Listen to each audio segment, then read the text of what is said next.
అందరికీ నమస్కారం అండి. రాష్ట్ర ప్రభుత్వ ఉద్యోగులకు సంబంధించి లేటెస్ట్ అప్డేట్ అయితే రావడం జరిగిందండి. ఈరోజు తాజా సమాచారం. తేదీ అయితే ఏప్రిల్ 16వ తారీఖు అండి. వీడిని చివరి వరకు చూడండి అనమాట. మరోసారి ఛానల్ వస్తే తప్పకుండా సబ్స్క్రైబ్ చేసుకోండి. చూస్తున్నారు మొట్టమొదటి అప్డేట్ అనేది ఇవ్వడం జరిగిందండి. ఇక్కడ వచ్చేసి మనకు 8వ వేతన సంఘానికి మెమోరాండంను సమర్పించవలసిన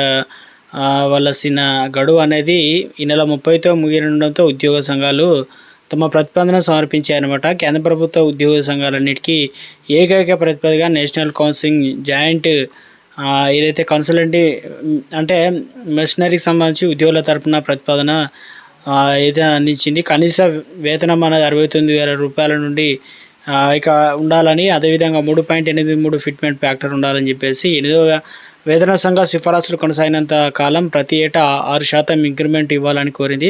2004 తర్వాత ఉద్యోగాల్లో భారీగా చేరిన వారికి కూడా పాత పెన్షన్ను పునరుద్ధరించాలని, కనీసం హెచ్ఆర్ ఏదైతే ఉందో హెచ్ఆర్ఏ అలవెన్స్ స్లాబ్ 30% పెంచాలని ప్రతిపాదించిందనమాట.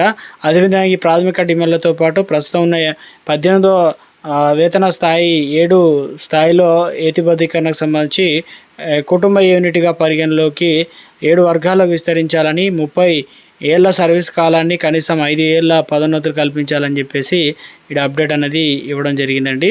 అదేవిధంగా ప్రతి 5 సంవత్సరాలకు పెన్షన్లు సవరించే యంత్రాన్ని ఏర్పాటు చేయాలని చెప్పేసి కమిటీ సూచించింది. ఈ డిమాండ్లు 2026 జనవరి 1 వెనుకటి తేదీ నుంచి అమల్లోకి వచ్చేలా అమలు చేయాలని ఆశిస్తున్నట్లు విజ్ఞాపన పత్రం స్పష్టం చేసింది. ఉద్యోగుల పెన్షన్లకు సంబంధించి ఇద్దరికి కూడా 3.83 ఫిట్మెంట్ ఫ్యాక్టర్ను వర్తింపజేయాలని కోరింది. ప్రస్తుతం 3 యూనిట్లుగా పరిగణిస్తున్న కుటుంబ యూనిట్ల సంఖ్యను 5 యూనిట్లుగా పరిగణలోకి తీసుకున్న తర్వాతే కనీస వేతనాన్ని పెంచాలని చెప్పేసి ఆ కమిటీ పేర్కొందనమాట. పని సంబంధితటువంటి ప్రమాదాల్లో ప్రాణాలు కోల్పోయిన వారికి 2 కోట్ల పరిహారం ఇవ్వాలని, పాత పెన్షన్ విధానాన్ని కూడా పునరుద్ధరించాలని, చివరిగా పొందిన జీతంలో 67%, 50% కుటుంబ పెన్షన్ కూడా ఇవ్వాలని విజ్ఞప్తి అయితే చేయడం జరిగిందనమాట.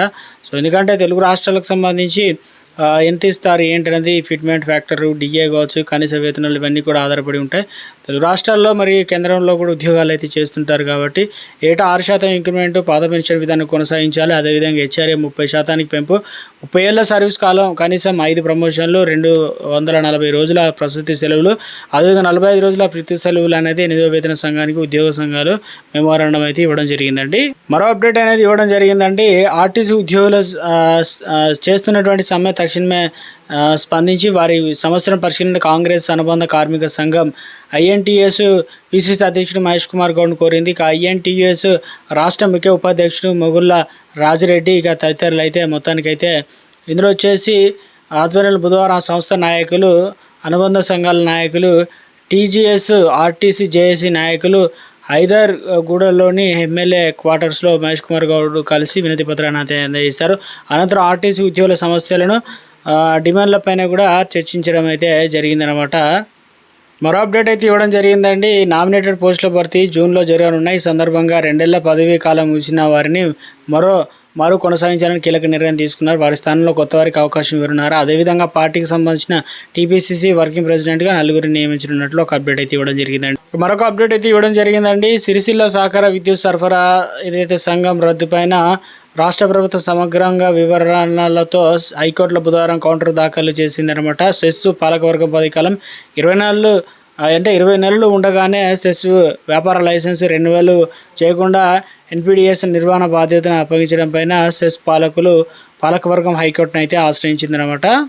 మరో అప్డేట్ చూసుకున్నట్లయితే హుజురాబాద్ మున్సిపల్ ఏఈ నుసుం సుధాకర్ రెడ్డి కనీస ప్రొబేషనరీ కూడా పూర్తి కాలేదు. అప్పటికే 50,000 లంచం తీసుకుంటూ ఏసీబీ అధికారులకు రెడ్ హ్యాండెడ్గా పట్టుబడ్డారనమాట. బాధితుడు ఏసీబీ అధికారుల కథనం ప్రకారం హుజురాబాద్లోని వరంగల్ రోడ్డు వైపు 15 లక్షల డ్రైనేజీ పనుల కాంట్రాక్ట్కి సంబంధించి ఇక్కడ వచ్చేసి సంతోష్ అనేది చేపడుతున్నాడు. మొదటి బిల్లు కింద 4 లక్షలు వచ్చాయి. మరో 14 లక్షల బిల్లుకు ఇక ముఖ్యంగా ఎంబీ రికార్డులు చేయాల్సి అయితే ఉంది. దీనికి ఏఈ సుధాకర్ రెడ్డి సంప్రదించగా 50,000 లంచం డిమాండ్ చేయగా ఇక అంత మొత్తం ఇచ్చుకోలేమని కాంట్రాక్టర్ చెప్పిన ససేమిర్ అన్నాడు. దీంతో కాంట్రాక్టెడ్ ఏసీబీ అధికారులను సంప్రదించారన్నమాట. మరో అప్డేట్ అనేది ఇవ్వడం జరిగిందండి. ఇక ఉద్యోగులకు సంబంధించి ఉపాధ్యాయులు పెన్షన్ల పీఆర్సీ పైన ప్రభుత్వం వెంటనే నిర్ణయం తీసుకోవడమే కాక ఉపాధ్యాయులు పెన్షన్లో పెండింగ్ బిల్లులు విడుదల చేయాలని ఉపాధ్యాయ ఎమ్మెల్సీ పింగళి శ్రీపాల్ రెడ్డి డిమాండ్ చేశారు. పీఆర్టీ రాష్ట్ర కార్యవర్గ సమావేశం బుధవారం ఖమ్మం సంఘ కార్యాలయంలో రాష్ట్ర అధ్యక్షుడు పుల్లం మొత్తం మీద అయితే రిటైర్డ్ ఉద్యోగులకు సంబంధించి 14,000 కోట్ల బిల్లులు పెండింగ్లో ఉన్నాయని వీటిని ఏకమొత్తంలో విడుదల చేయాలన్నారు.